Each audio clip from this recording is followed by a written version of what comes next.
The RoboCop franchise is one of cinema's greatest paradoxes, a series that began with a blistering, unforgettable masterpiece, but somehow spiraled into mediocrity and irrelevance.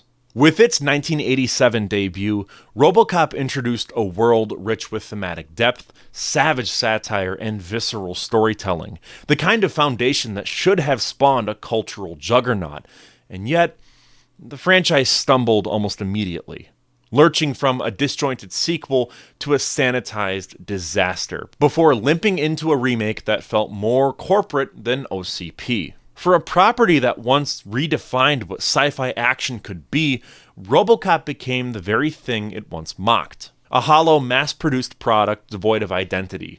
This trajectory isn't just unfortunate, it's baffling. The original film's DNA should have been fertile grounds for a sharp, innovative continuation, especially in an era increasingly shaped by the issues it lampooned. But, as we'll see, RoboCop's fall wasn't just the result of one or two bad decisions, it was a slow, systemic unraveling of vision, execution, and understanding of what made the first film so effective. But first, we have to talk about that first film and why it's so great. Come quietly or there will be trouble. Fuck you! Paul Verhoeven's RoboCop is a film that punches hard and leaves no room for subtlety. It's violent, relentless, and unapologetically sardonic. A scathing critique of Reagan America and corporate greed and the decay of American cities disguised as a futuristic action movie. Beneath its explosive shootouts and grotesque violence is a film that's as smart as it is brutal. Every aspect from its grimy cinematography to its militaristic score works in service of its biting satire. 37 years later, RoboCop hasn't lost an ounce of its edge, standing as a definitive example of how sci-fi and action can be used to critique societal decay. The world of RoboCop is an exaggerated version of Reagan-era America, but its roots in reality are disturbingly recognizable. The cinematography doesn't just capture a dystopian future, it makes you feel it. The desaturated color palette of Detroit's crumbling infrastructure contrasts sharply with the sterile, fluorescent-lit corridors of OCP's headquarters. The city's decay feels tangible, with its abandoned factories and graffiti-laden walls acting as a visual reminder of how corporate neglect and systemic corruption bleed cities dry. The violence in RoboCop is extreme, but it's not gratuitous. Sort of.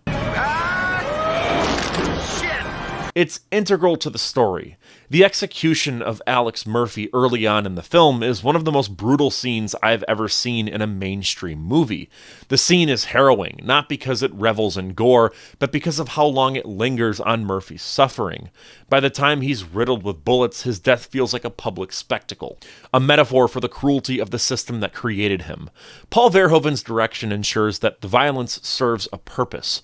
When Ed 209 malfunctions during a boardroom demonstration, ruthlessly slaughtering an executive in front of horrified colleagues, the scene is equal parts horrifying and absurd. It's extremely gory, but also extremely funny in a really dark way. It's a perfect encapsulation of the film's tone, where the grotesque and the satirical walk hand in hand. The score is one of the film's strongest elements, balancing militaristic power with this undercurrent of sorrow, and the main theme is phenomenal. The music that plays right as the film cuts to credits is just downright incredible. Seriously, one of the best cut-to-credit moments ever. And a lot of that has to do with Peter Weller's performance as Alex Murphy, or RoboCop. It's astonishingly layered, considering the physical constraints of the RoboCop suit. His movements are calculated, emphasizing RoboCop's mechanical nature, but there's an underlying humanity that Weller subtly conveys. In moments where the script calls for RoboCop to show hints of his former self, like when he's walking through his home, but now as RoboCop, Weller's restrained delivery is incredibly effective. The practical effects in RoboCop are outstanding. Ed 209 is brought to life through stop-motion animation, and it's both imposing and absurd, perfectly fitting the film's tone. The toxic waste scene where Emil meets his grotesque end is one of the most memorably disgusting moments in all of cinema. The true standout of the film is the squib work, most of which I actually can't show in this video without getting demonetized. Seriously though, Trust me when I say that they don't make practical blood effects like this anymore. It's insane. 37 years later, RoboCop remains a benchmark for how genre films can tackle complex themes without sacrificing entertainment value or just standing on a soapbox and giving your political beliefs. This is a very political film, and it's not exactly subtle with it, but it's still entertaining as all hell. Like, if you're not at all interested in politics, this works really well as an action movie.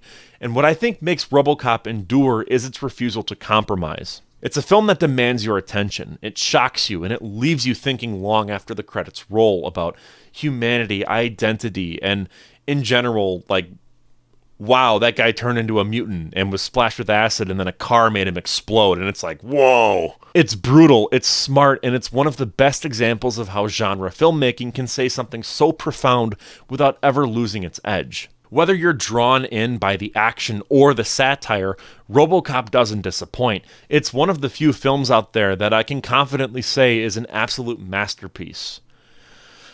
But the same can't be said for the rest of the films in the franchise. Here we go. Let's give him what he wants. When it comes to sequels, there's always the looming shadow of the original, and more times than not, the sequel hardly ever lives up to the first installment. With RoboCop 2, that shadow is very obvious. Like, it's distracting. Now, with this whole sequel thing, there are some outliers out there, like Terminator 2 Judgment Day, Gamera 2 Attack of Legion, and Aliens. But for each and every one of those great sequels, I could probably name about 20 mediocre sequels. One of these is RoboCop 2.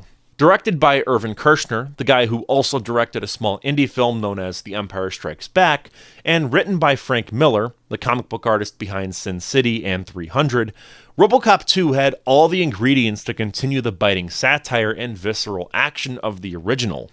Instead, it feels like a disjointed collage of interesting ideas buried under a mountain of excess. Set in a deteriorating Detroit plagued by crime, corporate overreach, and a deadly new drug called nuke, the film tries to expand on the themes of its predecessor but stumbles in execution. It lacks the precision and cohesion of Verhoeven's original, trading sharp commentary for a more scattershot approach.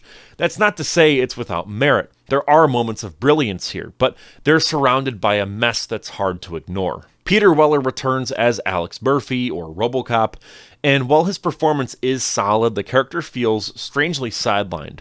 The emotional depth and humanity that made Murphy's journey so compelling in the first film is barely explored here. The film just sort of resets Alex Murphy's character so that he can basically go through the exact same character arc that he went through in the first film. That said, Weller does his best with what he's given. His mechanical movements are as precise as ever, and there are fleeting moments where the film touches on Murphy's lingering humanity. Unfortunately, these moments are too few and far between to make a lasting impact. The antagonists of RoboCop 2 are a very strange assortment.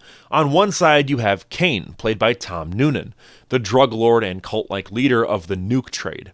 Noonan brings an eerie calm to the role, making Kane a memorable but very, very underdeveloped villain. His transformation into the hulking RoboCop 2, a nightmarish Frankenstein monster type of being, is one of the film's high points, but I feel like they almost make him too sympathetic. Like, wow, this is really horrific. Like, when you see his brain in the jar, it's like, geez, this is like really messed up. Even though he's like a drug dealer and a murderer, it's like, I don't know.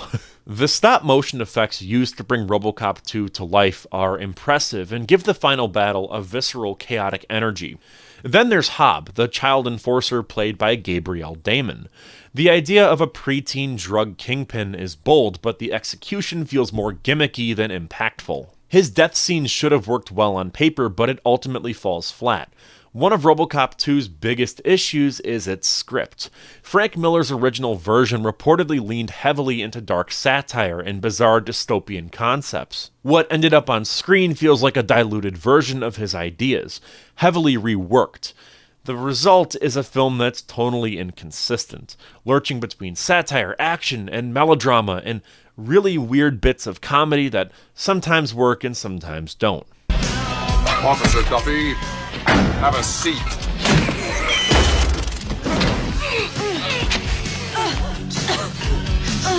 You look a little out of breath, bitch.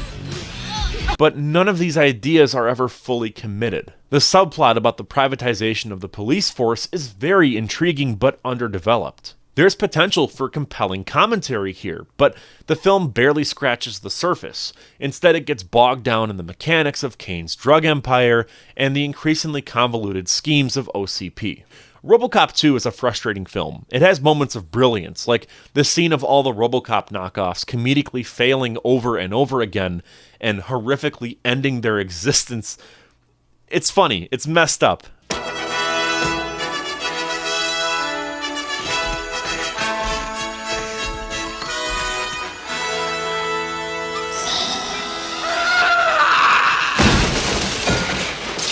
But it's buried under a script that lacks focus and a tone that's all over the place. It feels like a film torn between staying true to the sharp commentary of the original and going full throttle into excess. While it's not a complete failure by any means, it just doesn't come anywhere close to the standard set by its predecessor. Instead, RoboCop 2 is an ambitious, kind of enjoyable, but very messy sequel that tries to do too much and ends up losing sight of what made the original so impactful. I still think it's worth a watch, but don't expect it to be this masterpiece like the first film. Alright, here we go. RoboCop 3. This is what killed the franchise. Like, straight up, this is what did it.